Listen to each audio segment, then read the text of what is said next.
ಸ್ನೇಹಿತರೆ, ಈ ಒಂದು ಕಾಲ್ದಾರಿ ಏನಿದೆ, ಅಂದರೆ ಕಾಲ್ನಡಿಗೆಯಲ್ಲಿ ಬ ಬೆಟ್ಟಕ್ಕೆ ಹೋಗುವಂಥ ಭಕ್ತರು ಈ ಕಾಲ್ನಡಿಗೆಯಿಂದ ಇಲ್ಲಿಂದ ಸೀದಾ ಆಲರ್ವಿ ಅಂತ ಬರುತ್ತೆ. ಹಾಗೆ ಇಲ್ಲಿಂದ ಸ್ವಲ್ಪ ದೂರಕ್ಕೆ ಹೋದರೆ ಕೊಮ್ಮುಡ್ಕಿ ಅಂತೆಲ್ಲ ಬರುತ್ತೆ.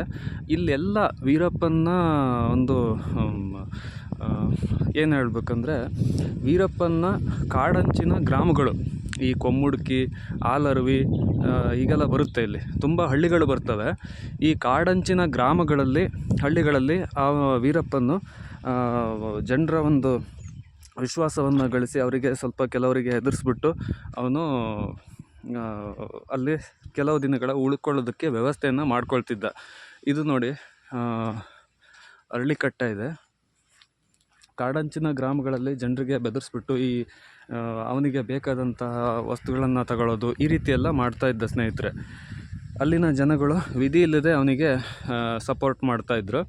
ಈ ಆನೆದಿಂಬ ವೈರ್ಲೆಸ್ ಸ್ಟೇಷನ್ನು, ಇದನ್ನು ನಮ್ಮ SK ಉಮೇಶ್ ಸರ್ ಅವರು ತಮ್ಮ ಒಂದು ಪುಸ್ತಕದಲ್ಲೂ ಬರೆದಿದ್ದಾರೆ, ಮತ್ತು ಲೈವ್ ಆಗಿ ವಿಡಿಯೋದಲ್ಲಿ ಕೂಡ ಅವರು ತೋರಿಸಿದ್ದಾರೆ ಸ್ನೇಹಿತರೆ. ಇಲ್ಲಿ ನೋಡಿ,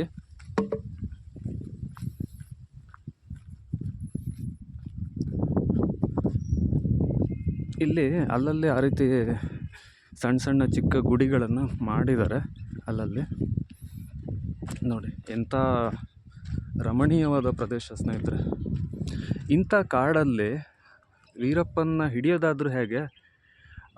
ನಮ್ಮ tiger BB Ashok Kumar sir ಅವರು ತಮ್ಮ ಒಂದು ಹುಲಿಯ ನೆನಪುಗಳು ಪುಸ್ತಕದಲ್ಲಿ ಬರೆದಿದ್ದಾರೆ.